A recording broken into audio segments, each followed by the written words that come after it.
Markaziy Osiyo insoniyatning sivilizatsiyasi, ya'ni uyg'onish davrini nuqtasi, o'chog'i desa adashmaymiz. Buni esa tarixdan o'zingiz ko'rib, isbotini topishingiz mumkin. Hozirgi kunda Markaziy Osiyodagi 6 ta davlat butun dunyoga nima deya oladi, buni ko'rib chiqamiz.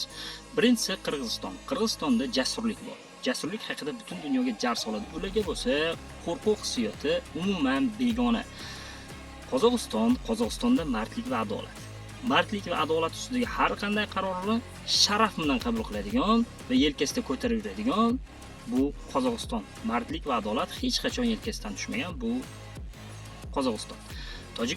Tojikistonda mehr-oqibat va qonun qarindoshlik his-tuyg'ulari bo'yicha butun dunyoga dars bera oladigan bu Tojikiston.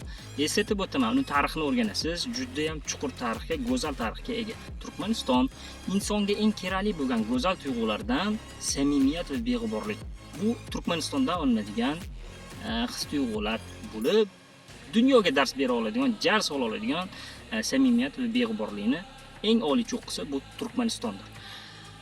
Xo'p, Afg'onistonni hozirgi zamonaviy dunyoga isbotini topgan sinmaydigan matonat va iroda egalari bu Afg'oniston davlati va millati hisoblanadi.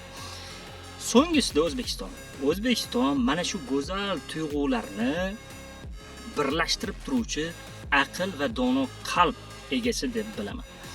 Mana shu go'zal tuyg'ular, hissiyotlarni ostida birlashar ekanmiz. Markaziy Osiyo davlatlari bizga butun dunyodan hech qanday xavf rahna sola olmaydi. Hech qanday xavf bizga teng kela olmaydi.